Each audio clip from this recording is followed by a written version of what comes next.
Bismillah ar-Rahman ar-Rahim, salam alaikum wa rahmatullahi ta'ala wa barakatuh, que la paix soit avec vous.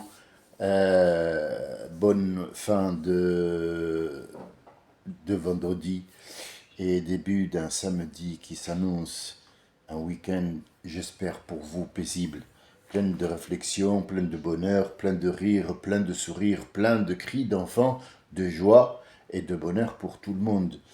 Le problème qui se pose à moi aujourd'hui, je n'ai pas vraiment le cœur à plaisanter ou à rire, mais ça m'a agacé à un point où ça m'a rendu un petit peu malheureux. Ils utilisent le mot voile pour attaquer autre chose, et cette autre chose, elle est claire. Donc le problème est là, à commencer par Monsieur Rotaillot. Alors, je sais pas ce que ce monsieur fait, mais ce qu'il fait est au grand jour. C'est comme si on voyait un comédien dans les coulisses répéter, et puis après on va le voir jouer. C'est idiot, en fait. Il en fait sa course de bataille, son cheval de course plutôt, et il en fait son cheval de guerre, l'Algérie et le voile. Donc en fait, les deux n'ont aucun rapport entre eux, mais le problème, c'est que euh, il y a des choses qu'il ne faut pas ignorer. Je commencerai par ce que notre prophète sallallahu alayhi wa sallam nous a dit un de ces jours, Ittaqu ash-shubuhat. Faites très attention et prenez garde aux choses qui vous donnent une apparence qui ressemblerait à une autre. Je vais m'expliquer, vous allez comprendre, peut-être, mais j'en suis convaincu, pas peut-être, que vous allez comprendre.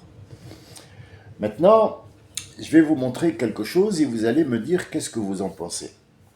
Moi, je suis en train là de vous parler d'islam et de connaissances et de Coran et de machin, et puis tout d'un coup, vous me voyez avec un verre d'Armagnac dans la main, un verre d'Armagnac avec bien sûr son jus, et je tourne et je suis en train de vous parler du Coran, du machin, et puis j'essaie un petit peu de trouver les saveurs, et de goûter un petit peu. Donc ça, ça s'appelle shubuhat. Ça s'appelle en arabe ashubuhat. Ashubuhat, ça veut dire il y a une ressemblance. N'importe quelle personne qui va me voir avec ce verre-là, avec l'intérieur et la couleur, automatiquement, moi je suis en train de déguster de l'alcool. Est-ce que ça ressemblerait pas à vraiment quelqu'un qui boit de l'alcool dans un verre d'Armagnac et qui est en train de prendre son plaisir de chercher les saveurs? Eh oui. Sauf que le verre, moi j'aime bien boire là-dedans, je sais pas, c'est une sensation bête, mais c'est un ustensile, hein, c'est un récipient où j'ai mis un jus, et ce jus-là, ce n'est autre que du tonique et de l'anthécite. Ça veut dire de la réglisse. Mais qui a vu ça? Personne. Qu'est-ce que j'ai fait moi? J'ai donné une idée à d'autres. J'ai donné une idée à d'autres qui vont penser de moi quelque chose qui n'est pas vrai. Ça s'appelle le shubuhat. Rasoul, il a dit, faites attention à ça. Deuxième exemple, je suis un homme, je ne suis pas mieux qu'une femme. Les femmes portent des boucles d'oreilles. Pourquoi? Est-ce que les hommes n'ont pas des oreilles? La femme les porte pour faire joli, pour se faire joli. D'accord. Est-ce qu'un homme ne peut pas se faire joli aussi pour sa femme, par exemple? Pas forcément pour quelqu'un d'autre, mais pour apparaître dans sa fonction propre et assez attirant, pas dans le sens sexuel ou sentimental, non, attirant dans ce qu'il fait. Alors, est-ce qu'il faut porter des boucles d'oreilles pour être président, pour être attiré, par exemple? Non, non, non, rien à voir. Ça et ça n'ont rien à voir ensemble. Qu'est-ce qui m'empêche de porter une ou deux boucles d'oreilles? À part la tendance et que les Noirs africains, du rap et de machin, portent des colliers, des trucs et des doigts, on ne sait pas pourquoi ils font ça, mais bon, ça fait partie. Alors, est-ce que ce monsieur qui porte des boucles d'oreilles, c'est une femme qui a fait une transition et qui est devenue un homme, mais elle a laissé les boucles d'oreilles, par exemple? C'est ce qui me laisse entendre. Donc, ettaqou shubuhat, c'est ne laissez pas sous-entendre des choses sur vous. Ne faites pas des choses que les autres vont apporter un sous-entendu ou un malentendu. Est-ce que quelqu'un qui a les cheveux longs, un homme, pourrait passer pour un efféminé ou un sexualisé, par exemple? Et est-ce qu'une femme qui va se couper les cheveux pour une raison ou une autre pourrait passer pour un homme? Ça dépend de l'utilisation, tu me diras. Oui, mais en gros, donnez-moi les bases. Après, les petites constructions, ça c'est autre chose. On est bien d'accord. Il y a plein d'animatrices à la télé qui ont les cheveux courts. Hein? Donc il y a plein aussi de femmes qui sont richissimes qui font les cheveux courts. Mais ça, c'est une autre chose. C'est un signe. D'accord, c'est un signe. Ok, ok. Donc maintenant, il y a ce qu'on appelle des femmes qui défilent avec du scotch. Je vais vous la mettre en description en bas. Et j'ai honte de la mettre en fait, parce que je parle à des gens qui sont civilisés, je veux leur montrer un défilé de vaches nues. Mais bon, ça fait partie du jeu, ça sera comme ça. Mais expliquez-moi, ça rime à quoi? Et moi, comme étant sur mon divan, canapé, chez moi, dans ma chaise, au travail, en dormant, il y a ma femme à côté, mes enfants, quand je vois ça, qu'est-ce que je peux penser ou qu'est-ce que mes enfants vont penser? Quel est le malentendu? Bien. Maintenant, il s'acharne sur le foulard. Avant, on l'interdisait à l'école. Après, c'est les sorties d'école. Maintenant, c'est le sport. Alors, dis-moi, monsieur Romachin, d'accord? Romachin. Alors déjà, tu n'es pas le centre de la Terre. Je vais pas parler de ton physique parce que tu parles du sport. Normalement, tu n'as pas à parler de sport parce que tu n'en fais pas. Juste à te voir, on sait très bien que tu ne fais pas de sport. Tu es soufflé au bon minute. Mais bon, tu es le ministre, on t'a mis. Malheureusement, Teddy Riner, peut-être, je l'écouterai parler sur le sport. Toi, je sais pas trop. Je sais pas trop. Pour les autres, je sais pas. Mais pour moi, j'ai beaucoup de doutes. J'y mets beaucoup et permets-moi d'en douter. Est-ce que tu vas regarder les exploits sportifs, c'est-à-dire ce que le corps de cet athlète-là a pu faire et rapporter quelque chose, par exemple à la France comme étant une médaille ou une performance, ou est-ce que tu vas voir le cul de cette dame et sa silhouette? Dis-moi. Qu'est-ce qui te gêne si cette femme-là, elle met par exemple du cirage sur le visage? Qu'est-ce qui te gêne? Est-ce que le cirage, maintenant, une femme va mettre du cirage sur le visage pour qu'on ne la reconnaît pas? Ou un masque. Elle ne veut pas être reconnue, c'est son droit. Elle ne veut pas être filmée, elle veut juste la performance, elle ne veut pas être filmée. Est-ce que c'est un signe? Elle ne veut pas être filmée. Elle a le droit. Google Maps, quand il passe dans les rues, il est interdit pour lui de montrer des visages qu'il a pris sur la route. Bah oui, sinon je porte plainte. Si je trouve mon image sur Google Maps, je vais pas le louper. Hein. Eh oui. Eh oui. C'est le droit à l'image. C'est le droit à l'image. Je ne veux pas me mettre mon... Est-ce que c'est un signe religieux? D'accord. Pourquoi tu l'empêches de mettre un... En fait, moi je pense que c'est pas le foulard qui te gêne. C'est ce qu'il y a derrière le foulard. C'est ce qu'il y a derrière le foulard. Tu veux absolument un pays où les femmes sont nulles. Moi, mon souci, c'est que vous dites que vous donnez la liberté à la femme, c'est vrai. Moi, je suis pour la liberté et l'égalité de la femme. Mais la mettre à nu, non. Non, ça, je ne suis pas d'accord. C'est pas une histoire d'islam. Je vous parle là de mentalité de quelqu'un qui vit en 2025. Pourquoi une femme doit être nue? Dans quel sens? Donc, c'est quoi le but? Quel est le but? Il n'y en a pas de but. C'est comme si, par exemple, là, moi, je me montrais avec le verre, il faut que tout le monde me voie. Mais si j'ai envie de boire dans ce verre-là, pourquoi faudrait-il que je m'étale devant les gens et je leur dis, regardez, vous avez vu, pourquoi je ne boirais pas chez moi dans ce verre, prendre un plaisir, et puis sortir avec les gens pour ne pas leur donner une fausse idée. Quelqu'un qui rentre, par exemple, au bled, ils le font tous, hein. Les Nord-Africains tous rentrent dans leur pays respectif, pas que. Il y a les Roumains, il y a les Romains, il y a les Italiens, il y a toute personne qui vit dans un pays, qui rentre dans son pays d'origine pour les vacances ou pour rentrer tout simplement chez ses parents.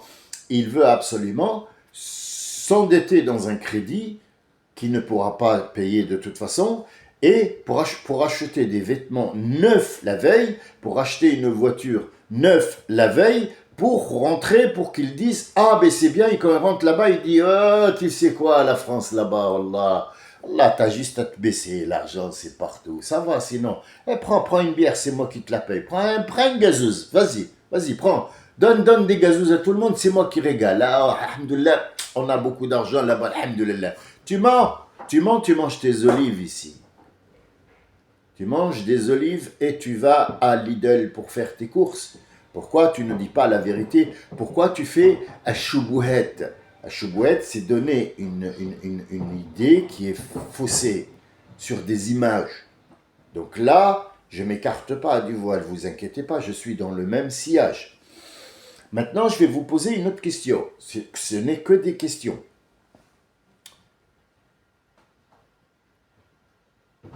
Monsieur machin Bruno Retailleau, dis-nous honnêtement, qu'est-ce que tu penses de quelqu'un qui a volé l'État? Qu'est-ce qu'on lui fait? Toi, ministre de la Justice et de l'Intérieur, avec l'autre. Enfin, vous êtes tout d'accord, les deux. Hein? Moussa et toi, vous êtes d'accord tous les deux. Bien, qu'est-ce qu'une femme qui a volé le peuple, qu'est-ce que tu en penses? Si par exemple c'était une Fatima qui a volé à l'étalage un paquet de bonbons pour ses enfants, malheureusement, bah, elle n'avait pas de quoi payer, les enfants ils gueulaient, elle l'a ouvert dans la boutique, hop, on l'a chopé, qu'est-ce que tu ferais? Directement renvoi en Algérie, parce que c'est une voleuse, nous ces gens-là on ne les veut pas. Qu'est-ce qu'elle a volé? Un paquet de bonbons. La cause c'est quoi? C'est pour donner à ses enfants qui pleurent parce qu'elle n'avait pas de quoi acheter le bonbon. Quelle est la sentence? C'est immédiat. Renvoi, enlèvement de la nationalité, tout ça, les Arabes c'est des voleurs, les Gitans c'est de la merde, tous c'est des voleurs. Qu'est-ce que tu penses d'une femme politique qui a volé le peuple pendant, par exemple, 20 ans? Sa sœur, son autre sœur, son conjoint, son ex-conjoint, ses parents, ses majordomes ont eu une paye de 5 000, 6 000 euros pendant que moi je travaillais dans le bâtiment et que je rapportais 1 000 euros. Je te raconte même pas, et on m'enlevait les impôts. Tout ça, ils sont hors impôts et ils vivent une vie de roi parce que madame a pris l'argent du peuple à qui on lui a fait confiance, qui lui a fait confiance et qui a donné cet argent. C'est un vol. À quoi tu la condamnes? Ce qu'on a attendu, c'est que tu as pris sa défense. Toi et le ministre de la Justice, il a pris sa défense. Quelle est la mesure ici? Quelle est la mesure? Toi, tu me dis qu'il y a un sans-papier qui vole, qui agresse. Alors déjà, les sans-papiers n'agressent pas. Ce sont des cas isolés qui sont envoyés par des gens qui sont malfaisants et peut-être qui sont d'ici. Parce que tous les gens croient que les produits halal qui sont vendus, ils sont faits par des Arabes. Non, monsieur. Non, je peux te donner des noms, des machins. Je vais te dire que c'est les produits que tu manges. ils ne sont pas certifiés halal, ils sont certifiés par une entreprise.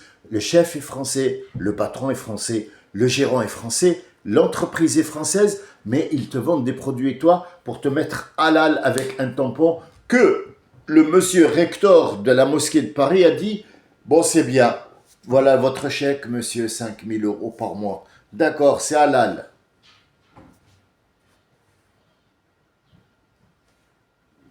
Moi, t'as apporté des preuves? Non, c'est à toi d'aller les chercher. Moi, je les ai, mes preuves. J'ai bien vu. Moi, c'est pas pour vous mentir, mais la première année en 2000-2003, où il y a eu les charcuteries qui sont sorties en Belgique et que je voulais absolument en faire un business, j'avais arrêté les peintures et tout ça, je suis allé en Belgique. Malheureusement, bon, c'est pas l'histoire, mais je vous dis l'anecdote. Je suis allé en Belgique, j'ai passé 1 an à Bruxelles à faire les décorations de resto, des pizzas, et peut-être qu'il y a des gens en Belgique qui m'écoutent maintenant et qui me reconnaîtront. J'ai travaillé pour des gens, des Arabes, des Marocains, des Algériens, qui m'ont fait travailler comme un bleu avec mes ouvriers et qui m'ont dit, si vous voulez, on vous paye en merguez ou alors en pizza. On revient à la même chose. 100 000 € de merguez et de pizza quand je veux. Je reviens en Belgique, je mange des pizzas à gogo gratuits. Pourquoi? Mais je n'ai pas de quoi te payer. Donc en fait, regardez, c'est l'anecdote que je referme. La parenthèse aussi, je la mets de côté. C'est pour vous expliquer pourquoi je suis parti de Belgique. Et je me suis dit, tiens, je vais me lancer. Je ne vais pas laisser les ouvriers comme ça parce que j'ai cessé de travailler dans la décoration. Je ne vais pas leur dire, vous êtes licenciés, venez, on va faire autre chose. Donc vous êtes toujours dans l'entreprise, on va changer l'entreprise, vous allez travailler. Je vais chercher les charcuteries qui sont neuves et faire un business. J'ai trouvé que c'était la même viande, peut-être pas du porc, mais c'était la même viande, les mêmes mélanges, les mêmes épices, la même fabrication. Ils fabriquaient d'abord les saucisses de porc. Tout de suite après, dans la machine, ils fabriquaient la saucisse avec la dinde et la graisse de dinde dans le même truc. Qu'est-ce qu'on fait? Qu'est-ce qu'on fait? Vous voyez, je me suis promené sur énormément de trucs, mais j'ai reçu aucune réponse, ni de ma part à moi, et je ne crois pas avoir de réponse de votre part parce que c'est un sujet épineux. En fait, le but, c'est attaquer une ethnie, c'est attaquer une religion et non pas une personne, non pas un morceau de tissu. Le morceau de tissu change rien. Il change rien à la discussion. Il change rien aux performances. Je suis contre quelqu'un qui va porter une djellaba ou une tenue saoudienne en France et qui réside. De passage, je suis tout à fait d'accord. Mais tu résides en France, essaie d'être le minimum ou le maximum possible discrète et respectable. C'est tout ce qu'on te demande. Tu veux porter un voile, personne ne te l'empêche. Par contre, ici, tu es en France, tu ne peux pas aller dans une administration française, travailler avec un voile, c'est eux qui ont décidé. C'est pas que c'est pas possible, non, c'est eux qui ont décidé. En Belgique, il est possible pour un barbu de travailler dans la RTM, enfin la RTM, les trams et les bus. Et aussi, il y a aussi des sœurs, enfin j'aime pas le mot sœurs, mais ce sont des musulmanes qui travaillent dans l'administration ou dans la police et qui portent leur voile, il n'y a pas de souci. Et au-dessus, il y a la combinaison, et ça ne joue et ça n'affecte pas le travail. Le travail, c'est le travail. C'est une policière qui va attraper les délinquants, et peut-être que ce délinquant, c'est un Marocain, un Algérien, un Nord-Africain, un je sais pas quoi, et elle va l'attraper, il va avoir le même jugement que l'autre. Il n'y a pas de truc, sauf que elle porte un foulard. Alors, où est le problème du foulard? C'est politique. Si on attaque, on va attaquer toute une région. Tout ce bric-à-brac qui est en train de se faire maintenant à la télé, tout ce bric-à-brac, tout ce que vous entendez comme guerre nucléaire, bombe, la Russie, machin, l'autre, machin, c'est pour l'Iran. C'est pas pour autre chose, c'est pour l'Iran. C'est l'Iran, c'est pas... cherche pas. La Tunisie, qu'est-ce qu'ils vont faire à la Tunisie? Ça y est, ils lui ont déjà fait. Qu'est-ce qu'ils vont faire à l'Algérie? Ça y est, ils lui ont fait. Ils sont tous dans le pétrin jusque-là, payés. Bouge pas. L'Iran me... Voilà, ça me prend à la gorge. L'Iran, il faut... voilà. Donc on va faire toutes les manœuvres possibles. C'est ce qu'on est en train de faire. Tiens, France, qu'est-ce qu'on a à foutre que les talibans en Afghanistan fassent la télé ou pas? Peut-être tu nous informes, oui, on est au courant. Mais pourquoi tu vas te mêler de ça? Quand toi, tu as plein de problèmes ici en France à gérer, pourquoi tu vas te mêler de ça là-bas? Pourquoi? Je ne suis pas dupe, je suis un Français, moi, je regarde, putain, notre président ou nos ministres, au lieu de s'occuper de mon problème là, de bâtiment, de sécurité sociale, de machin, je veux trouver un travail, mon entreprise ne fonctionne pas, la banque ne veut pas me prêter, il va me parler des talibans, qu'est-ce que les gens subissent en Iran. Qu'est-ce que j'en ai à foutre, moi, de l'Iran? C'est ça le problème, qu'est-ce que j'en ai à foutre de l'Iran? Là, il y a une mode apparemment en Amérique. Là, vous avez peut-être pas encore entendu, mais moi, quand je me lève le matin, je vais voir toutes les informations qui ne passeront pas à la télé. Ils sont censurés, ils sont coupés parce qu'on n'en a pas besoin. Les prisons en Amérique sont tous passés mode islam. Est-ce que c'est une mode? Est-ce que c'est une vague? Est-ce que ils ont compris quelque chose? Je n'en sais rien. I don't know. Je sais pas. Je sais pas du tout. Peut-être que je suis à l'origine, moi. J'en sais rien. Et toutes les positions. Tout est possible, tout est possible. Il faut savoir que notre prophète nous a dit Ittaqu shubuhat. Donc arrêtez d'aller sur... Quand tu as la tête d'un maghrébin, arrête de te mettre sur une terrasse et de prendre un verre où tu as pris une boisson qui a une couleur. C'est vrai, tu as envie, tu es libre d'aller sur une terrasse. Arrête de mettre une boucle d'oreille, ça attire l'attention. Et on peut te confondre avec la société KLTB, machin. Et puis après, tu vas te prendre la tête et tout ça. Donc, Ar-Rasoul qal ittaqu shubuhat, ittaqu shubuhat. Évitez toute confusion, évitez. Même si tu tiens tes cheveux, sachez que le prophète avait les cheveux longs. Une fois, il les avait là, et une fois, il les avait sur les épaules.